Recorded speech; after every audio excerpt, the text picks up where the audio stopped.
Assalamualaikum warahmatullahi wabarakatuh. Saya Indah Nepriliana dengan NIM 19591103. Di sini saya akan menjelaskan mekanisme pendidikan karakter. Nah, yang pertama itu ada pengertian karakter.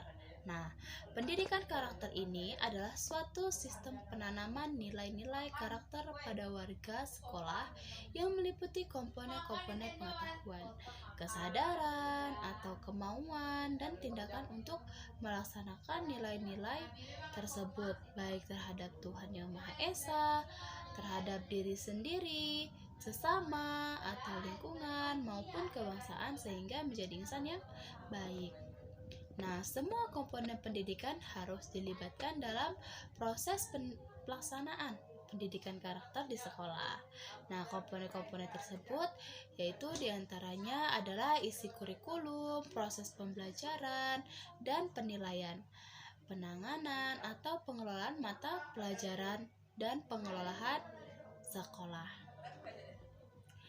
Lalu selanjutnya itu ada, selain itu pengertian pendidikan karakter menurut para ahli yaitu diantaranya adalah menurut Skinko. Nah, pendidikan karakter ini adalah upaya sungguh-sungguh dengan cara di mana ciri kepribadian positif dikembangkan, didorong, dan diberi berdayakan melalui keteladanan, kajian, dan praktik emulasi atau usaha yang maksimal untuk mewujudkan hikmah dari apa-apa yang diamati dan dipelajari.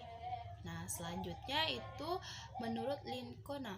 Nah, pendidikan karakter ini adalah upaya yang dimana sungguh-sungguh untuk membantu seorang memahami, peduli, dan bertindak dengan landasan inti nilai-nilai yang etis. Jadi, dapat disimpulkan bahwa pendidikan karakter ini merupakan proses di mana penanaman dan pengarahan agar peserta didiknya mampu menjadi manusia seutuhnya dan berkarakter dalam berbagai dimensi atau bersifat kreatif. Lalu yang kedua itu ada mekanisme pembentukan karakter. Yang pertama ada proses pembentukan karakter pondasi. Nah, awal terbentuknya karakter ini sebenarnya sudah dimulai sejak anak baru lahir sampai usia 3 atau 5 tahunan. Pada masa itu anak masih menggunakan pikiran bawah sadar karena kemampuan penalarannya belum tumbuh.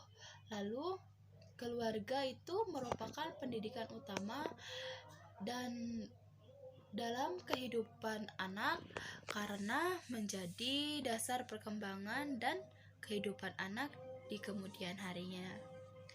Lalu yang kedua itu ada tahap-tahap pembentukan karakter.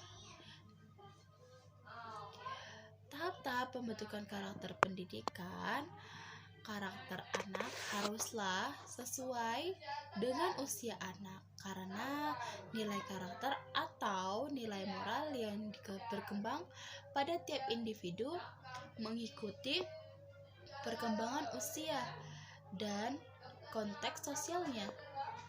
Tahap-tahap perkembangan kesadaran dan pelaksanaan aturan menurut Piaget itu ada beberapa tahap.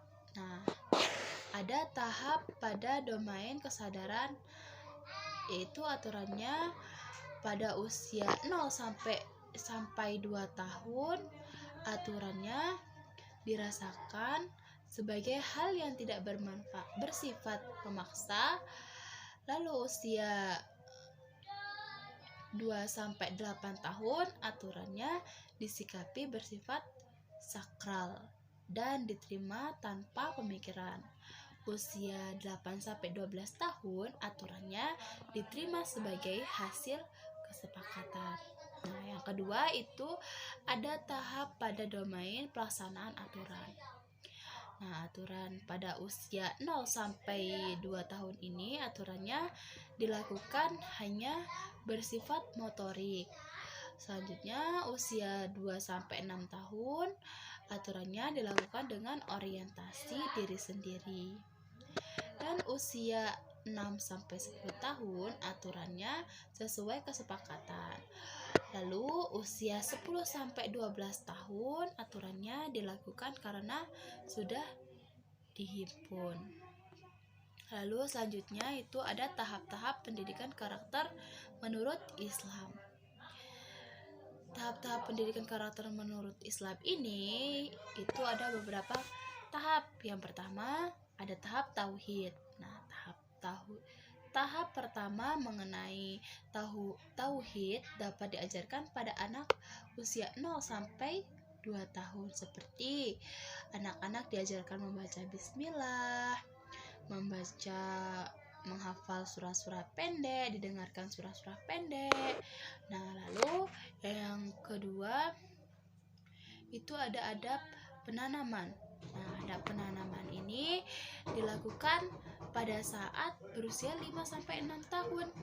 Nilai-nilai karakter yang dapat diajarkan pada usia ini adalah nilai untuk berbuat jujur atau tidak sombong, mengenal mana yang benar dan mana yang salah, terus diajarkan mengenal mana yang baik dan mana yang buruk, agar anak bisa membedakan mana perbuatan baik dan mana perbuatan yang tidak baik.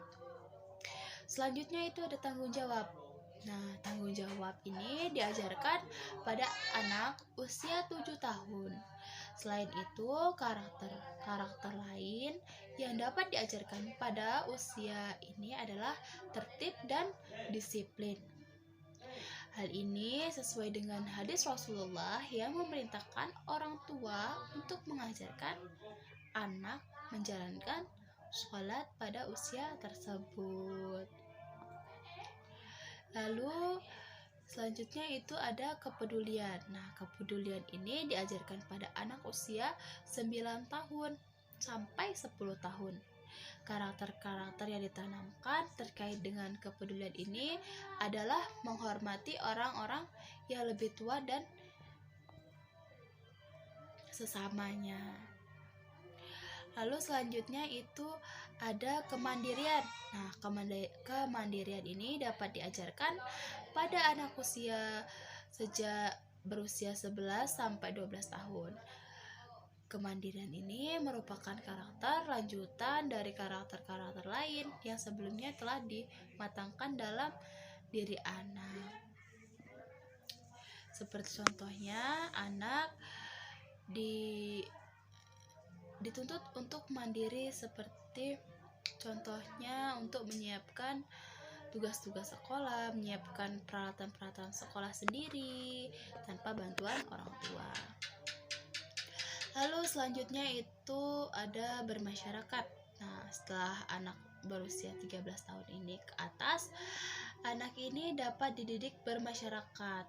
Pada usia ini, anak dianggap sudah siap memasuki kondisi kehidupan masyarakat, sehingga ia dapat bergaul dengan bekal karakter-karakter yang sudah ditanamkan pada dirinya. Usia selanjutnya yang perlu dilakukan hanyalah menyempurnakan dan mengembangkan karakter-karakter tersebut. Itulah tadi penjelasan dari saya. Wassalamualaikum warahmatullahi wabarakatuh.